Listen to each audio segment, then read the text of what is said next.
Voilà, mesdames et messieurs, encore une fois, tous en abino, quand on est à la ca, vous avez un paysage aussi, parce que taille baniko bunga muke, tout quand même tout na banda, tout le monde malibanda.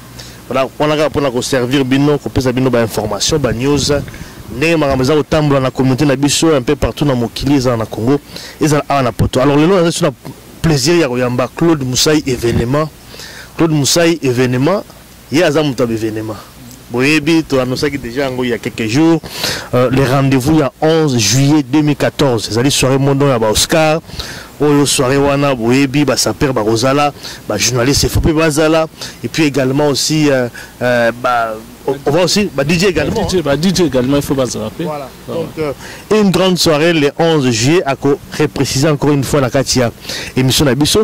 C'est vrai que soirée Wana de Touloba qui également. C'est aussi une façon de rendre hommage à King Kester Mene, artiste Mounen Yambour Nabiso, ou à Tika Kibiso. Mais avant peut-être tout la soirée, je crois que tout est revenu quand même un peu plus dans l'incident où les Kina qui quitte, parce que vous allez aussi, moi, on a côté donc un pang également. C'est vrai, ils qui pour la 40e jour à King Kester Mene. C'est vrai que King Kester Mene, ça revient plusieurs fois. Bon, c'est vrai que ils allaient quand même une nouvelle monde assez triste parce que Bakoufaki. Sur mon arbre d'information, vous allez en contact dans Batou, bien que vous allez qui on a été. Je crois que tu es quand même à mesure, il y a qu'on avancer quelque chose, qu'on vraiment ce qui s'est réellement passé. C'est vrai que tu es déjà, moi, Mouké, Maramdeng Leki. Alors, Moussaï, par rapport à Marambelega qui quitte, le Nyogoloba. Bon, en tout cas, merci beaucoup à Limia. Depuis. Représenter déjà bonjour, bonsoir dans tant au Hollander émission Oyo. Et puis pour commencer déjà dans nos Singapé vraiment dans nos présenter ma condoléances surtout dans ma famille au Nyonsu Zui Likama Oyo Tikokoya à partir de Bandundu. Je parle en tant que Congolais, pas en tant que ressortissant de Bandundu quoi, mais je parle d'abord en tant qu'un Congolais. Donc c'est triste pour le Congo. Donc franchement.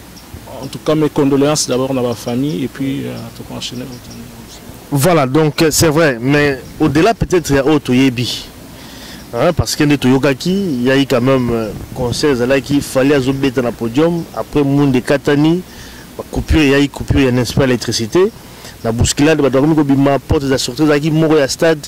La bousculade, on a bango. Vous savez, ça c'est la version officielle. Alors, on a évité. Parce que bon, c'est quand même pas bizarre parce que événement il aurait quand même dit disposition il y a marqué pour que l'événement est les gars bien parce que c'est pas la première fois l'événement les gars qui quittent. Donc c'est pas la première fois. Pourquoi Mbalo est salibo pourquoi est-ce que drame est comme qu'est-ce qui s'est passé au juste? Bon, pour nous, nazo relaté, qu'est-ce qui s'est passé au juste parce que nous avons eu témoin oculaire déjà, mais nazo en tant que professionnel, il y a organisation, il y a événement, donc ce qui est là que salami, tous après na tant on peut à la moi analyse pour nous parce que métier tout ça là que métier moins facilité surtout en Europe quand tu veux organiser un truc ils appellent la norme il faut suivre pour organiser un truc il y a des autorisations soit assurance donc c'est toute une organisation c'est pas que du jour au lendemain où il se prétendre organiser un truc grandiose comme ça demande vraiment beaucoup d'explications donc pour moi de ma part je condamne parce qu'il y a déjà mort d'homme, tu vois, parce que dans le but, c'était pas qu'il y ait mort d'homme, c'était qu'il y ait divertissement, c'est libre. Quand tu dis condamné, puisque ce Bakoufaki est accident, je pense pas que ça a été prévu, tant quand tu dis condamné, tu condamnes qui? Non, mais nazo condamné organisation. Vous comprendre l'organisation. Tous ceux qui ont analysé, fait au bisso, qui présent, entre autres, journalistes, confrères, journalistes, qui présent, celle témoignage nabango, aux populations, sali témoignage nango, donc tout ça peut analyser nango parce que nous on participe dans des festivals ici. Tout le monde a un festival et ça à comprendre. Donc quelque part peut-être les pots les pots que l'obito qu'on transmettre peut mailler les wana et pas y a monsieur se comprendre.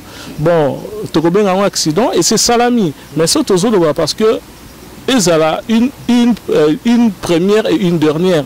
Enfin que toko kaka kozwa ka disposition pena ndenge zalaka ndenge ba norme et sengaka comprendre pour que le lendemain de tozo waka que le Congo soit meilleur et ça pour na mutumo mais ça pour tout le monde vraiment c'est ça. Voilà, donc tout le monde mais ngai na zoko ta na profondeur muké parce que c'est vrai que ezalaki 40e jour ya King Kester Emenea ben juste il y aurait quand même que Bartis et Moussou au Bayaki Wana, Bayaki pour la 40e jour, il y a King Kester Emenea. C'est comme s'il y a eu deux organisations. Il fallait et ça les man la même ville l'année il y a Kikuti, mais tout le monde dans le même moment quelque part.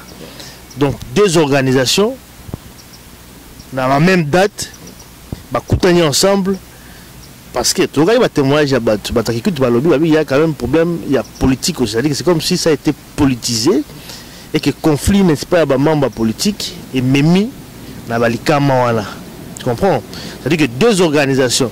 Moi, je ne sais pas ceux qui ont l'information par rapport à l'ango. Parce qu'on ne peut pas quand même faire deux choses. Dans le même moment, pourquoi pas tous Bazeli? Donc, ça, je n'ai pas compris. Bon, enfin, moi aussi, je partage le même point de vue que toi. Parce que moi, à ma connaissance, Naïbaki, que l'événement, la festivité, on a le 25, le 26 et le 27. À ma connaissance, on a ébaki parce que comme 40e jour King Kester. 40e jour, il y a Kester Emenea. Vous comprenez? Donc on a ébaki parce que au niveau tout le monde a qui va déclaration, honorable, qui va déclaration, on a suivi ça. Tout le monde a qui comme artiste na biso peut la diaspora, faire partie de l'Okwana.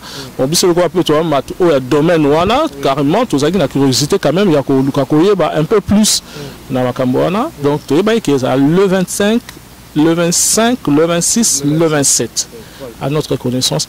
Moi, j'étais surpris que Nayoki ke Bakoufi le 24. C'était le 24. Le 24, on est Nayoki Bakoufi, ce qui n'a 1h du matin de Bakoufi. Donc alors je me suis posé la question comme vous que alors il y avait deux événements et s'il y avait deux événements, pourquoi? Ça veut dire que Bakoufi ça n'a rien à voir avec 40e jour à Kester Emenea. C'est qu'on peut dire ça. Bon, à quelque part parce que ce total que Batunet ou Bastino, Balijo, Bakena pour Babeta 40e jour. Mais Babetité. C'est qu'au 40e jour et salamité quelque part. Parce que comme on a annulé la festivité donc il y a se suivre donc et salamité donc. Donc si on doit comprendre le but parce que Oyo et les Kaki il y a 40e jour à King Kester Emenea. C'est-à-dire qu'il y a événement qui avant King Kester Emenea. Il fallait n'a pas été invité pour la 40e jour à King Kester Emenea. Mais c'est comme s'il y avait d'autres cérémonies qui précédaient avant l'événement. Il y avait des rideaux événements. Comment on peut appeler ça? Parce qu'il y a une information un peu claire. Bon, il fallait qu'il y ait un compte Dianani. Et puis c'était quoi juste? En tout cas, donc c'est ça, ça analyse. Hein. Moi, je ne fais pas partie ni de loin ni de près de l'organisation. Non, il faut battre l'information parce que c'est comme si c'est moi qui ai organisé un truc et je parle. Non, moi je parle en tant qu'un professionnel. Il y a Moussala. On a défendre juste Moussala Autosala parce que nous sommes beaucoup trop condamnés par rapport à Moussala Autosala. Vous comprenez?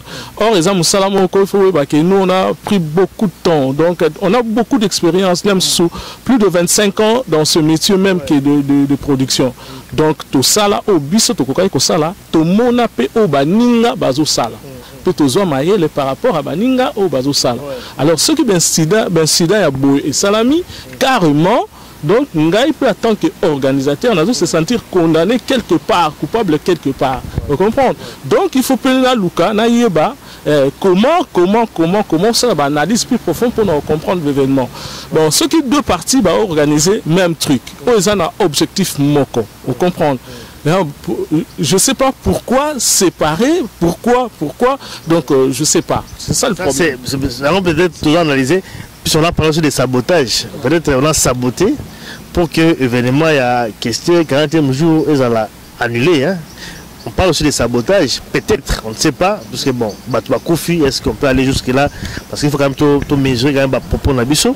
Donc, saboter pour pour que l'événement ait une question, parce que ça là est polémique et belé. Ça, il faut quand même dire que entre Muzito Azala qui est organisateur, en tout cas, il y a 40e jour, et aussi membre de la parti politique, parce que Muzito, il faut quand même dire, on n'a pas loup, et puis aussi, tout côté, à PPRD, sur aux yeux, au président du Parlement, aux yeux gouverneur, n'est-ce pas, il y a pas besoin de Bandoudou. Bon, apparemment, moi, mes attentes, c'est là qui, bon, je crois que Méga Kotia vraiment, point de vue d'abord, et comment qu'on s'accorde. Donc, des événements, et ça l'est mis.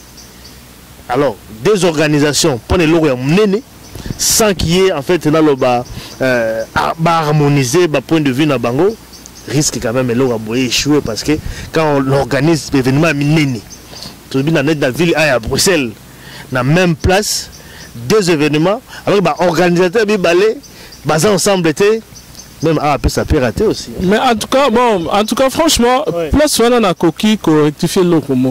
On comprend.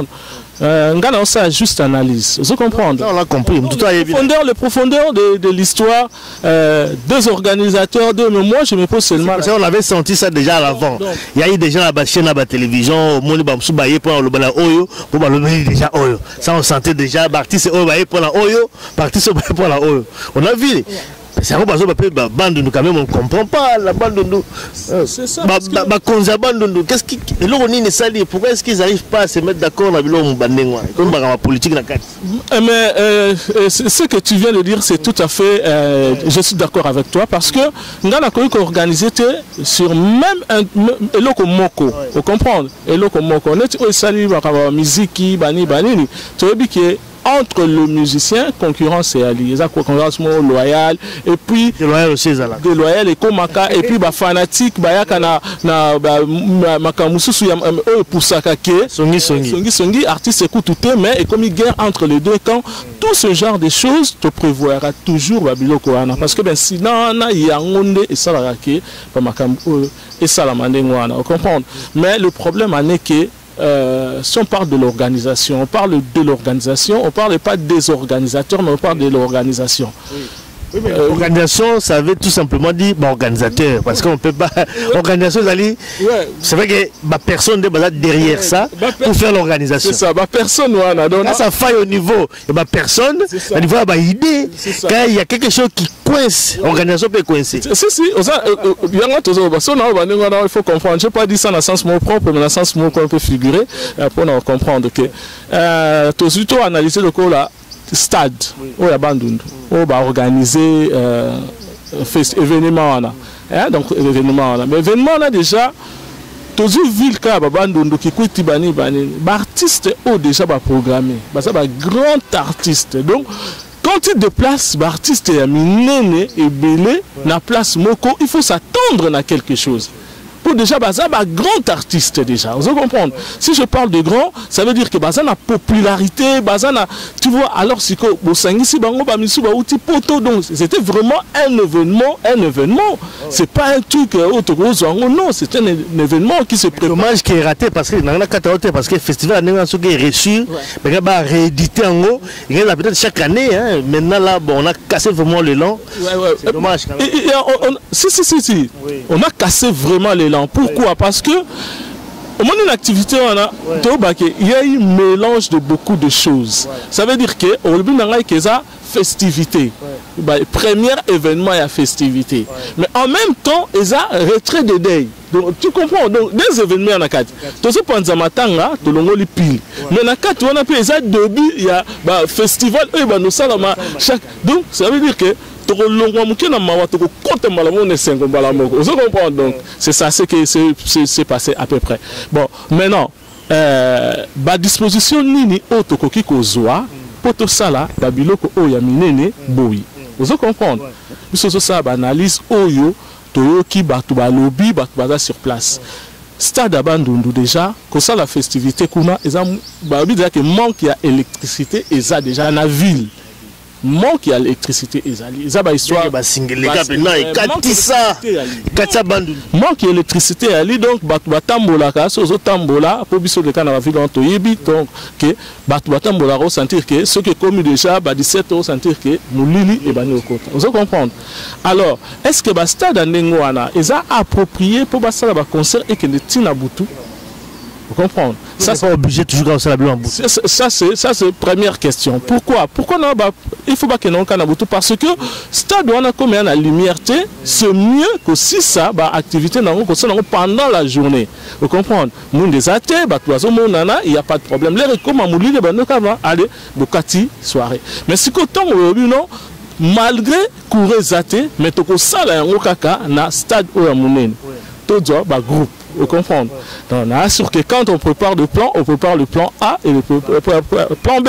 Au cas où plan A est simbité, tout est plan B. Vous comprenez? Mais on a souligné aussi que la sécurité zéro n'existe pas. Comprendre. On peut tout beau mettre en place et tout, hein, mais garantie, mais on n'a pas de garantie à 100% près. Non.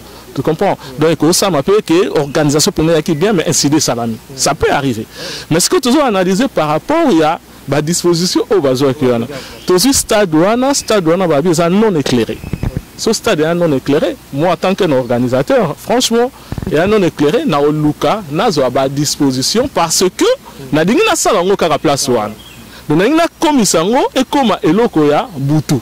Vous comprenez? Déjà, on a potopo et l'autre a un mot comme ça, on a beaucoup d'autorisation comme on a donc il y a blague. Oui, on a première autorisation. Donc ils ont blague déjà. Vous comprenez? Au sein de l'angai na souk ça on a 22 heures bioté. Na linga na zongo na butu. Arrive ça bi no moninga assurance l'angai et souka na 22 heures. Donc au-delà 22 heures. Donc il faut na comme une assurance moko supplémentaire. Donc les riozo on a donc ba condition ba moko échanger parce que ou changer quand même comme il fallait et ça l'amène.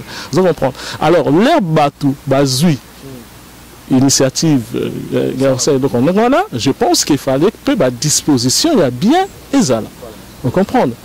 Disposition vraiment disposition au cas où courir au katana bon est-ce que groupe Moussoussouali ou déclencher les causes donc tout ça il faut et puis non ma sécurité la place déjà obscurité zalaka il faut vraiment souligner le moko quand tu organises un concert par exemple dans celle où la Zénith a donc exigé ok ça il y a 6500 places il faut au moins aux ala na 90 vigiles.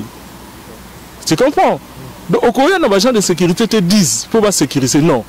Il faut y en a 90. Donc, pour nous, nombre de agents de sécurité, moko, agent de pouvoir, force, protéger au moins 10 naïs, 15 naïs. Vous comprenez? Donc, c'est ça. Non, mais il y a sécurité. Vous comprenez? Au cas où problème est commis, pour protéger. Pas autre. C'est vrai que là, on a parlé de la terme, et puis il fallait quand même qu'on mette aussi en haut, mais bon. Tous les enquête, puis ça y enquête quand même diligenter enquête pendant qu'on établit quand même la responsabilité parce qu'il faut quand même la responsabilité là tout est au fond faille à niveau nini c'est vrai couper les alaki mais qu'est-ce qui s'est passé est-ce que dans niveau organisation est-ce que besoin vraiment la mesure moko adéquate pendant qu'on éviter vraiment tout le mort d'homme là parce que je crois que on parle de 40 victimes, bon, je sais pas, 25 hein? 27 d'après les dernières informations. 27 c'est beaucoup déjà. Voilà, 27 c'est beaucoup. Voilà, avant tout dans la deuxième partie, moi pose-moi un bouquet et puis on revient.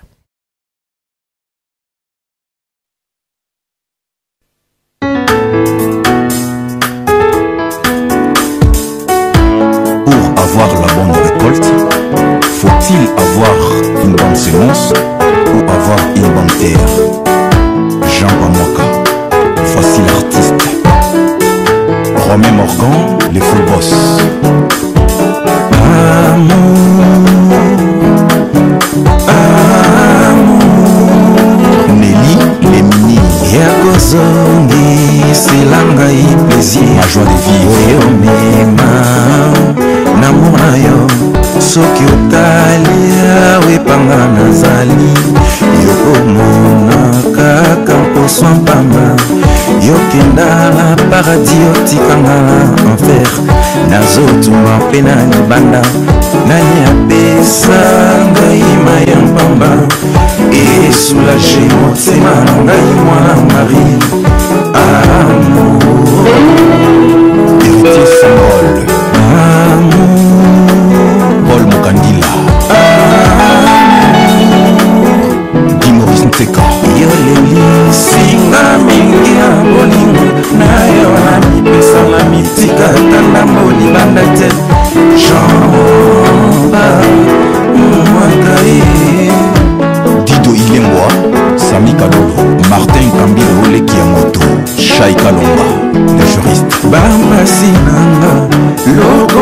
toi tsunami Walelanga Loko la Fukushima Karaiku Ashima Peye Eric Namoud, Alain Namoud, je vous aime beaucoup. Patine Zaraza, Brice Nzomono, Vincent Umberto Ndoba.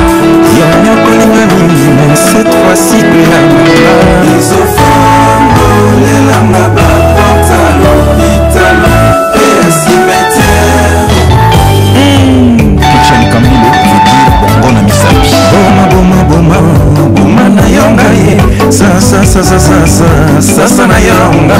Sor na netika ka déplacé à guerre. Champa moi koza wapie. Tonton Lubamba, Hachema voke wapie. Simon Binanoé. Dani Kabala, Kilbembaki, Olivier Kipoula et au-delà, Lyon Toutou. Bon, jure l'amour na yo, il faut aller Kalasa. Jean Kamwaka, la semence de la récolte. Mati Mawete, Makato Chivaki. Marie Chanou, la chaîne préférée. Bébé Mbo, la japonaise. Baninga ba rendez-vous na bango, na ba resto, na ba cabinet médical, na ba cardiologue. Mawa nanga ekomeni, les amis bongo kosema amour. Claude Moussaï, Franck Bambi Salon Borgénie. Mon amour j'en parle. Noël Kivano, Maître José Manzeko, Mokozi Amideko. Yo les singa mingi, mais cette fois-ci tole la manga. Amour, yo zobarina. Pourquoi les là, yo zotilikanga. Na bantela yo, bonheur et kakate. Amour, soki okoboma boma na yamba. Amour, soki okosasa, sasa. Benjamin Bitoko, Abitolas, Mathieu Mbino CBC, Gérard Kalibasa, Mado Ngenda, Abel Tambe. Nakomi kozonga na mawa, vilanga ekomi ya moitié pourri. Nazobase bani blanche, kaka mpona yo amour. Amour, Chouchou Kamzi, nakomi kozonga na mawa, Maki Mouyima, vilanga ekomi ya moitié pourri. Tonton Nyemwe, Nazobase bani blanche, kaka mpona yo amour. Amour, Sylvie Moussakai, yo lelisinga mingi, mais cette fois-ci kolela mamba. Laetitia, Amour, ma fille yo zobalenga. Rela Toy, Pourquoi lelo, yo zotilikanga. Na banzelo yo, bonheur elekakate. Amour, Bien Selka, soki okoboma boma na yonga. Amour, soki okosasa sasa. Nicaise et Cancial, Rita Ribol, elambele o japamaka analingaka yo chuluchuma. Willy Mwaka, Lewin, elambele o japamaka analingaka yo chuluchuma. Claude Moussaï, mais tu es revenu quand même dans l'événement, il y a le 11 juillet 2014. Donc, Oscar, on dit que Oscar est allé, comment dirais-je, les allés, remettre disons, prix. Il y a cinéma, je crois qu'ils sont aux États-Unis, hein, et puis ils allaient marque déposée également. Ils vont prendre Oscar. En France, je pense, bien à César. En États-Unis, bien à Oscar. Donc, ils allaient attribuer à donc prix, mérite à niveau de cinéma. Et aussi, on prend la soirée, Si, en tout cas, franchement, bon, on a utilisé et loco il y a battu label il y a battu. Mais label on a tellement ça remonté à ma cassi, comprendre. Moyena kokako sombango ezala kité. Yango on a préféré ka na senga bango pour na utiliser ngo. Senga na sengi permission pour na utiliser ngo mais na domaine il y a mode. On comprend pour bango ba ça en plus na cinéma. Or là ba ça la peu ba bloc on a remise Oscar mais ba jo on a ba ya ka ba beta ka ba forme danger pour voir Oscar na bango. Vous comprenez? Alors biso monique bon pourquoi le Congo za rapport na cinéma le za rapport na mode pour batongo le ba ya ka ba tala bango plus sur leur habillement. Vous comprenez? franchement, on parle d'un sous-souka, mais... C'est ça. Donc, tu vois, en tout cas, on est là, Liboso et Atiranga, plus pour la propriété, c'est comme un festival de Cannes, donc, comprends, on a qu'il y a du chic, il y a du glamour, vraiment, il y a la classe, quoi. Une sorte de bourgeoisie, mais aux autres préférés, au vivre paix, Babylon, et que na mona ok mais na milieu na biso na comprendre que au qu'on vivre Babylon quoi on comprend il y a beaucoup de gens là sous abimaraté ba mona raté bani mais au comment il y a fête moko au tali glamour na kata fête au mituni so fête aux ba congolais on comprend donc ezalaka franchement moi je partais avec des fêtes avec des compatriotes, sénégalais, maliens, bango, donc ils sont vraiment joyeux d'aller voir. Nous on bien on a fête à congolais. Vous comprenez? Ils voient l'habillement, ils voient donc franchement c'est pas de nous, peut-être on peut dire que c'est pas de nous, mais on s'approprie et puis ça l'appelle identité na biso moko quelque part. Vous comprenez? Par rapport à biso donc quelque part et le côté tout le monde a bien pour Nabiso mais quelque part tout ça bon peut valoriser en ressources vous comprenez au quoi il change en côté et ça identification Nabiso partout dans le pays nous surtout les caca sur Batali va comprendre que ça c'est un Congolais donc c'est déjà un point positif pour nous par rapport à Nini par rapport à comment nous habillons comment c'est ça alors maintenant tout ce cas que l'eau Congo tout ça en valeur c'est ça. Simplement. Ça sera le 11 juillet 2014. C'est vrai qu'il faut quand même préciser parce que bon, quand c'est une spéciale King Kester mené bon puisqu'il faut quand même côté moi nion ces alliés. C'est vrai que toujours le mode à part mode, il y a aussi des journalistes également, dans la première également, il y a aussi DJ Lobby. Donc, mais on rend hommage à King Kester Menea parce qu'à l'Inra mode, c'est par rapport à nous. Mais ce n'est pas une soirée spéciale King Kester Menea. Parce qu'on va dire comment il ne faut pas profiter du jour comme King Kester Menea. Pour que nous ayons un événement, famille King Kester, combien. Donc, je vois que les gens aussi, quelque part, vont comprendre. Oui, les gars, ils abandonnent nous, c'était spécial King Kester maintenant parce que la famille King Kester Mazanaki tout ça c'est le 40e jour donc c'est vraiment c'est différent balongo li pili à King Kester ouais zali Moussaï événement alors ça l'événement naé mais comme aussi King Kester a pangi moutna a produit à payer rend hommage et puis la France également 40e jour nous allons quitter sur une soirée comme ça on peut encore penser à l'artiste à l'artiste et musicien à l'ingagi begolata boyebi voilà c'est cette manière là mais on doit comprendre vraiment la sens soana mais de par rapport non et là quand on va parce que expliciter on peut très bien donc toujours rendre hommage donc on rend hommage à quelqu'un pourquoi tu rendre Kaka y hommage. Pourquoi? Parce que c'est quelqu'un qui s'intéressait à la mode. Vous comprenez? Plus il était dans la mode, plus il était dans la comédie aussi. C'est un artiste, mais il aimait aussi de l'humour aussi. De l'humour, beaucoup d'humour et tout et tout. Donc pour nous, la meilleure façon de l'honorer, c'était d'honorer par rapport à ça. La soirée Nabiso, toujours ça, la soirée, ils ont purement délire et tout, tellement que vous allez bien, très bien, te rendre soirée hommage à King Kester. Mais ils ont spécialement King Kester, la preuve en est que vous allez écouter la musique Nyons du monde. Il y aura la musique Nyons du monde, comprendre, parce que lui, il aimait aussi la musique. Donc je pense que quand il était aussi en vie, il peut la musique à Baninga. Vous comprenez? Donc, jour il a honoré la musique et puis il a aussi signalé que artiste Moko a Sarakana Kester Nzembo avant Kester Akufa. Vous comprenez? Avant Kester Akufa. Bon, comme ils ont concerté, il n'y aura pas des instruments ou quoi, non, il y aura un DJ. Artiste Wana a oué la biso Nzembo Wana au Moko Basalina Kester Akufa. Pour te rendre hommage avant même Nzembo et Bima et puis pour rendre pour à ce qu'il s'appelle fanatique au Bazalana c'est l'artiste Modogo Gianfranco Ferré ça il a question Nzembo Moko open interpellé Kingai parce que il parle les enfants défavorisés donc non thème on a déjà les enfants défavorisés franchement ils ont trop profond donc Makamalobi sur la jeunesse sur le truc quoi donc yango habike ausa biso en exclusivité avant sortir nango que tout Kango na soirée wana. Tous un artiste mususu DJ Célésino. asala équipe c'est les DJ DJ aza chanteur musicien baza rappeur DJ parce que DJ baza ba tout que neto ba musicien mon cher Gino Plaza. Ouais, c'est les Gino aza artiste musicien aza qui pas Marie-Paul. Ah, ça y est, c'est les Gino. Ah ouais, ça ouais bon to benga que DJ pourquoi parce que donc il a la musique en lui. Voilà. Donc il a la musique en lui, donc on l'appelle DJ parce qu'il a la musique vraiment non. Mais c'est un chanteur, il a fait aussi un disque, un titre avec Kester. Ouais. Il y a même des clips. Et puis c'est l'artiste qui a la chance de faire des clips, le dernier clip avec les images de King Kester. Donc c'est les Zino.